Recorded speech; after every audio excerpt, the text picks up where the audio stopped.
Welcome to BTV News Hour.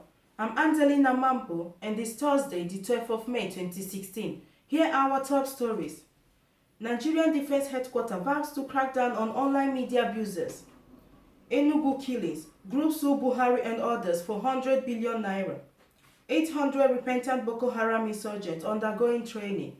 David Cameron, Nigeria is a fantastically corrupt country. Watch out, Hausa Fulani terrorists in Aba are about to strike. Buhari, Biafra must come under you. Biafra's in Aba, there's Buhari. Now the news in details. The Nigerian Defense Headquarters in Abuja has issued a strong warning to persons using the social media to spread false and distorted information with the aim of causing disharmony in the country. Even as it is said, perpetrators may no longer go unpunished. The spokesman of the Defense Headquarters, Brigadier General Rabe Abubakar, said recent posts of video, pictures and information on the social media tend to threaten Nigeria's diplomatic interests with other nations. He made this known in a statement which he signed and issued to the media from Abuja. A non-governmental organization, Human Rights and Empowerment Project, has sued the federal government for 100 billion naira over the alleged killings of scores of people by herdsmen at Nimbo community of the Uzo Uwani local government area of Enugu State. President Muhammadu Buhari, Attorney General of the Federation and Minister of Justice and the Inspector General of Police are among the respondents in the suit. The suit number FHC/EN/CS/59/2016 was filed before a federal high court in Enugu, presided over by Justice Rosemary Ogogori. The suit filed by the counsel for the group, Mr. Francis Moneke, is expected to be heard on May 16, 2016. The group also asked the court to compel the respondent to identify the victims of the attack for the purpose of paying adequate compensation to their families.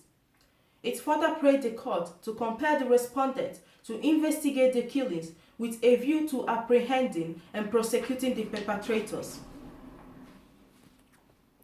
The Nimbo killings took place on April 25, 2016. Meanwhile, the Catholic Bishop of Abeokuta, Most Reverend Peter Odetonyibo, has urged security agencies to expose and prosecute the sponsors of armed Fulani herdsmen in the country, condemning the frequent attacks on farmers and the destruction of the farmland and their properties by suspected Fulani herdsmen terrorists. The Director General of National Emergency Management Agency, NEMA, Alhaji Mohammed Sidi, on Monday said that over 800 repentant Boko Haram insurgents are currently undergoing skills acquisition training. The NEMA boss, who stated this in a two-day public hearing on the Northeast Development Commission Bill 2016, said that the skill acquisition exercise is being handled by the military and monitored by the Office of the Chief of Defense Staff. Meanwhile, Honorable Gubabu had in his event said that the NEDC bill should include amnesty for repentant Boko Haram insurgents because most of the insurgents were conscripted and forced to fight along Boko Haram members. He said that a second life should be given to the repentant insurgents. It is so laughable thinking on how Boko Haram people have been given amnesty by the Nigerian government and a second life, while the same Nigerian government doesn't hesitate for a second to shoot and massacre innocent, unarmed, peaceful Biafra protesters. Speaking at a reception with a number of top British establishment figures, which noticeable include Head of State Queen Elizabeth II, Archbishop of Canterbury, Welby, and former Justice Secretary Grayling, David Cameron, British Prime Minister, said that Nigeria is a fantastically corrupt country, possibly the most corrupt country in the world. We must note, though, that despite Cameron's affirmation, or rather because of it, Nigeria works exponentially for Britain.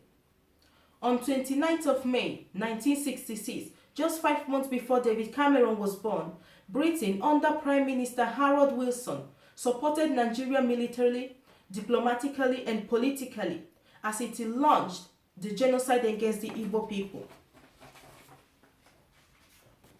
3.1 million Igbo, or 1/4 of this nation's population, were murdered during the course of 44 dreadful months. This is the foundational genocide of post-European conquest Africa and the most gruesome campaign of extermination of a people in African history. This genocide continues today. It is led by Muhammadu Buhari, a genocidist trooper right from the outset 50 years ago, and the Islamist head of the Nigerian regime currently visiting London on a so-called anti-corruption summit. The genocide is supported fully by Cameroon, just as his 1960s predecessor. Britain waged the genocide against the Igbo as punishment for the vanguard role Igbo people played between the mid-1930s and October 1960s to terminate 75 years of its conquest and occupation of Nigeria and emerge as the effective suzerain state power over Nigeria subsequently, safeguarding its vast economic and strategic interest. On Thursday last week, in Aba, Abia State, Muhammadu Buhari sent his soldiers to shoot at Biafrans who were carrying out their daily businesses at a market in Waterside, Obohia, which resulted in the instant death of 2 Biafran traders and many others were injured. Early that day, another Hausa Fulani man stabbed and killed a trader in the Ariaria International Market, resulting in some angry youth retaliating and lynching him to death. These Hausa Fulani men in the city, in conjunction with Muhammadu Buhari, are set to carry out some terrorist attacks in Aba. According to a reporter who overheard one Hausa man along Urata Express Road telling his fellow Hausa man in a telephone conversation that they should come down to Aba immediately as their awaited weapons have arrived. The caller was also saying that those ammunitions are being shared to the various mosques in Aba.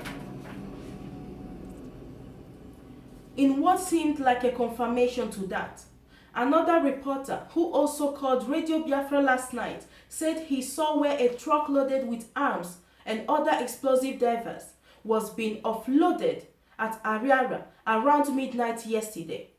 This is to alert all Biafrans and to keep the world on notice about all these planned attacks by Buhari and his Hausa Fulani terrorists.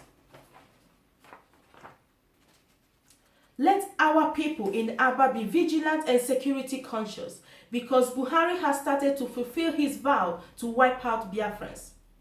Biafrans should know that what we have now in Biafra land is a war situation. Muhammadu Buhari has mobilized his Boko Haram brothers to invade Aba, Abia State. Abia State Governor Okezie should get his security men to watch over Aba, especially in the night, as Boko Haram and their offshore Fulani herdsmen are known to strike always by the wee hours of the night. Aba must not sleep and let Boko Haram herdsmen terrorists overrun them. The inevitable is about to happen.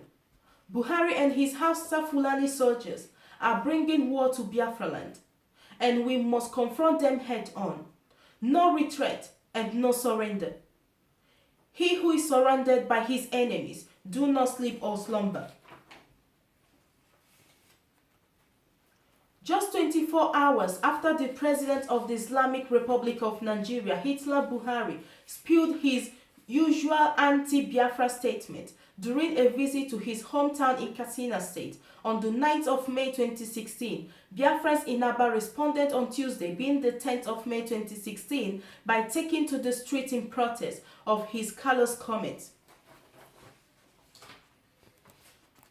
Buhari reiterated his stand against Biafra restoration by boastfully saying that he will use all the resources at his disposal to crush any agitation for Biafra. He went on to cite flimsy reasons why Biafra should not stand, which include the fact that we lost 2 million people, according to him. Buhari, who has never hidden his disdain towards Biafrans, has made his vows. But he must also be aware that Biafrans have also made their vows, which was solidified by the oath they all took. Buhari, in furtherance of his ignorance, went on saying that it will be suicidal for Nigeria to break up. He also said they will rather drown in the Atlantic Ocean than for Biafra to be free. Yes, it will be suicidal because he will no longer have access to Biafran's crude oil, which has been sustaining him and his murderous great-grandfathers, Uthman Dan Fodio. It will be suicidal because Buhari is yet to achieve his aim of Islamizing the children of God.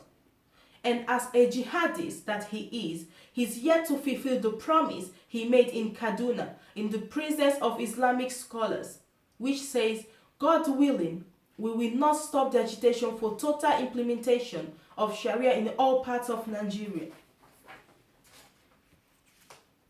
Just like Buhari vowed not to stop his Sharia movement in Nigeria, so has IPOB vowed not to rest until Biafra is restored. Just like Buhari said that Nigerians will rather drown in the sea than for Biafra to stand, so has the indigenous people of Biafra vowed that it is either Biafra or death. We say no to Islamization of Biafrans. We do not share the same ideology, so why must we live together only for Nigeria to continue subjugating and killing Biafrans? Surely Abba Boys has taken the bull by the horn. From the statement of Buhari, he also made it clear once again, like he did during his last media chat, that Nnamdi Kanu will never be released. Now we can see why John Toho, his willing tool, is hell-bent on presiding over the case of Nnamdi Kanu, despite the petition to withdraw self from the case. Buhari is sowing the wind, and he is about to reap the whirlwind. Biafrans are urged not to be cowed by Buhari's statement, because in the end, Biafra must be restored. Thank you so much for joining us here on BTV News Hour. We will be back tomorrow. Thanks for watching.